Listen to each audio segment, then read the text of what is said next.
Okay, so everyone watching 90 Day Fiancé Season 12 is obsessed with the same things. Catie's drinking, Catie's kissing habits, her whole situationship with Ryan, the Mark confession, the open marriage bombshell.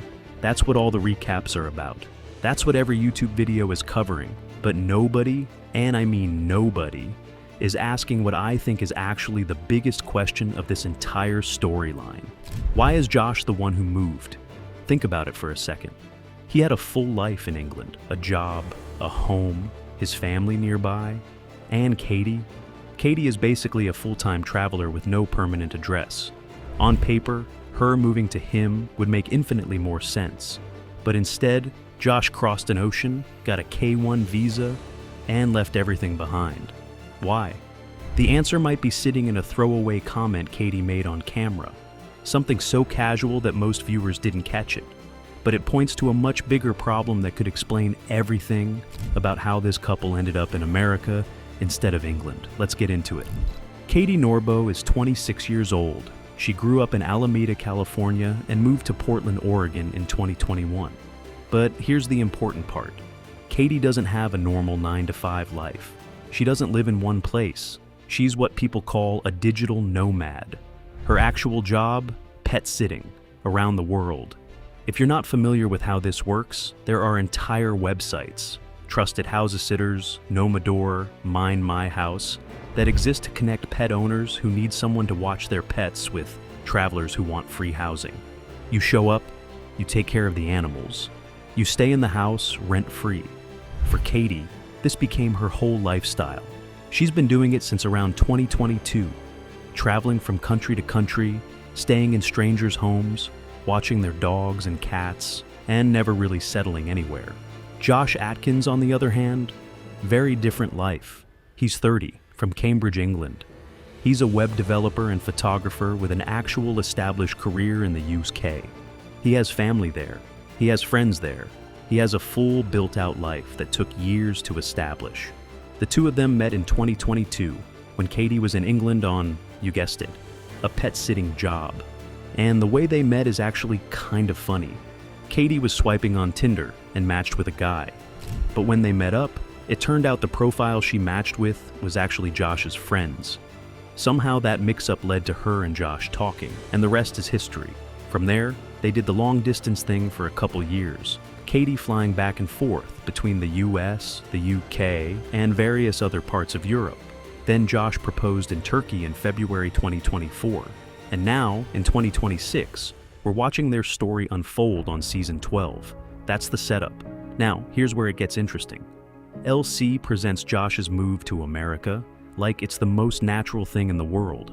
Two people are engaged, one of them has to relocate, so Josh gets a K-1 fiance visa and comes to Portland. Simple. Except when you actually stop and look at the two lives involved, it's the opposite of simple. It's actually pretty weird. Josh's situation? Rooted. He has an established career as a web developer. He has income. He has a place to live. He has family within driving distance. He has friendships built up over years. Moving to a new country meant giving all of that up, starting from zero, rebuilding his entire life in Portland, Oregon, where he knows exactly one person, Catie. Catie's situation, not rooted at all. She's been intentionally rootless since 2022. Her whole business model is not being tied down. She doesn't have a full-time job that couldn't relocate. She doesn't have a permanent address to give up. She literally moves between houses for work. So logically, if these two are getting married, moving one of them makes massive sense over the other. And it's not Josh, it's Catie. She could pack up her pet-sitting business and move to Cambridge. She could continue traveling internationally from a UK base. Nothing about her life is tied to Portland in a way that couldn't be recreated. But somehow, that's not what happened. Josh is the one who left everything. And 90 Day Fiancé never once addresses why. They just skip past that decision like it's obvious. But it's not obvious. It's the exact opposite of obvious. And the more you think about it, the more it starts feeling like there's a reason we're not being told. Turns out, that reason might be sitting in Catie's own words. She talks about it openly. She's proud of her lifestyle. She calls herself a rent-free digital nomad since 2022. She's mentioned staying in homes in the UK for extended periods. Not weekend trips, not 2-week vacations, long stays, weeks at a time. In some cases, longer. Sometimes she'd fly out, take a short break, then come back to the UK for another stint, then leave, then return. Now, if you're just watching the show, that sounds like a fun travel story, cool lifestyle, living the dream, whatever. But if you know anything about how UK immigration works, this is where alarm bells should be going off. Here's the issue. A standard UK visitor visa, which is what an American gets when they show up at Heathrow, lets you visit the country. It does not let you work. And here's the part most people don't understand. Work under UK law isn't just about getting paid in cash. If you exchange a service for something valuable, that counts as work. That counts as compensation. It doesn't matter if there's no paycheck. It doesn't matter if nobody thinks of it as a job. What matters legally is whether you provided a service and got something of value in return. Pet sitting in exchange for free housing, that is textbook exchange of service for value. You're providing labor, you're receiving compensation in the form of accommodation. Under UK immigration rules, that's work. And you're not allowed to do work on a visitor visa. Full stop. Now Catie almost certainly didn't see it that way. To her, it probably felt like a mutually beneficial trade. Two people helping each other out. No harm done. But UK Border Force doesn't care how it felt to her. They care about the actual arrangement. And the actual arrangement, labor for lodging, crosses a line she probably didn't know existed. K immigration law defines work pretty broadly. It's not just employment in the traditional sense. It includes getting paid for services in cash, getting paid in kind, meaning goods or services instead of money. Doing tasks that would normally be done by someone paid for that role. Providing any labor that has economic value. Pet sitting checks basically all of these boxes. Pet owners in the UK who don't want to use this kind of informal exchange would normally hire a professional pet sitter or kennel service. Those cost real money, easily £50 a day or more. When Catie steps in to do that job for free housing, she's essentially taking the place of a paid service. Economically, she's working a job. She's just being compensated differently. There's a specific term for this in immigration circles: work for lodging arrangements. Border officers know about them. They're trained to look for them, and they've been getting stricter about enforcement as digital nomad lifestyles become more popular. The other issue is Catie's travel pattern: long stays, short breaks, more long stays. Border agents call this a visa run, when someone deliberately leaves and re-enters just to reset the clock on how long they can stay in the country. Visa runs are one of the biggest red flags in immigration enforcement. They signal that someone is trying to live in a country without going through the proper process, and they're one of the fastest ways to get pulled aside for what's called a secondary interview, which is basically a border officer taking you into a back room and asking a lot of hard questions. Where have you been staying during your visits? Who have you been staying with? What arrangement do you have with them? Are you receiving any goods or services during your stay? If Catie ever got asked those questions honestly, the answers would essentially confirm unauthorized work, and she wouldn't even be lying. She just genuinely wouldn't have understood that pet sitting counted. Under UK rules, an American tourist can stay for up to 6 months at a time on a standard visitor visa. But there's a critical rule people miss. The 6-month limit isn't a reset every time you enter. Border officers can and will refuse entry if they think you're using tourist visas to effectively live in the country. The general rule immigration experts talk about is, don't spend more time in a country than out of it on visitor status. If your pattern shows you're in the UK 8 months out of the year, you're not really a visitor anymore. You're a de facto resident, which requires a completely different type of visa. Now think about Catie's pattern. She's been doing UK pet sitting since 2022. She's flown back and forth for years. Some of those stays were long. She's described her lifestyle as being rent-free through pet sitting. If a border officer pulled her aside and looked at her passport stamps, they'd see the pattern immediately. If they then asked what she was doing during those stays, and she answered honestly about pet sitting, they'd have everything they need to make a call. And the call wouldn't be good for Catie. The thing is, none of us know if this has actually happened to her. Nothing about a ban or refusal has been confirmed. She hasn't said, "I got banned," on camera. This is speculation based on the facts she gave us, but it fits. Every piece fits. The lifestyle, the travel history, the move to America instead of the UK, the unexplained decision. All of it makes much more sense if we assume there was some kind of UK immigration issue that made moving to Cambridge complicated or impossible. The consequences range from mildly bad to relationship ending. The mildest outcome: you get turned away at the border, sent back on the next flight. Your visit is over before it starts. You lose the plane ticket money. You can try again later, but you'll be flagged in the system for future entries. The medium outcome: you get formally removed from the country. This is different from just being denied entry. It's a formal removal that goes on your record. It affects your ability to travel not just to the UK, but often to other countries too, especially ones that share immigration data with the UK. Now, the terrifying part for someone in Catie's position is how easy it would be for immigration authorities to build a case. She didn't hint at pet sitting in private conversations. She talked about it openly on a television show that airs in multiple countries and streams worldwide. If a UK border officer ever wanted to look into her case, they could literally pull up an episode.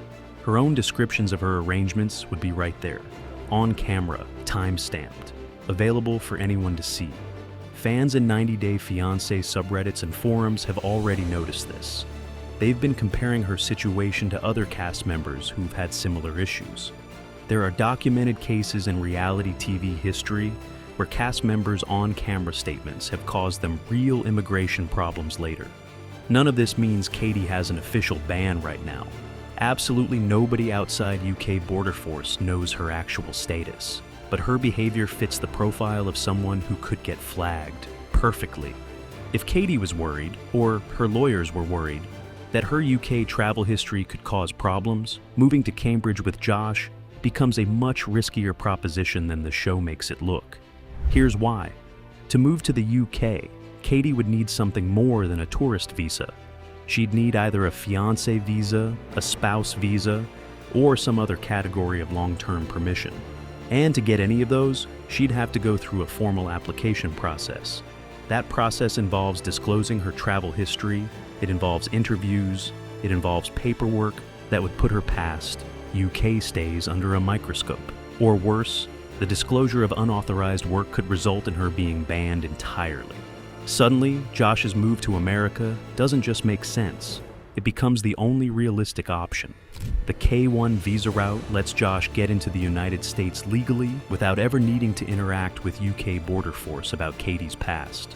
It bypasses the entire risk. It's the safe path. It's the one path that doesn't risk destroying the relationship at an immigration checkpoint. And that's actually pretty sad when you think about it.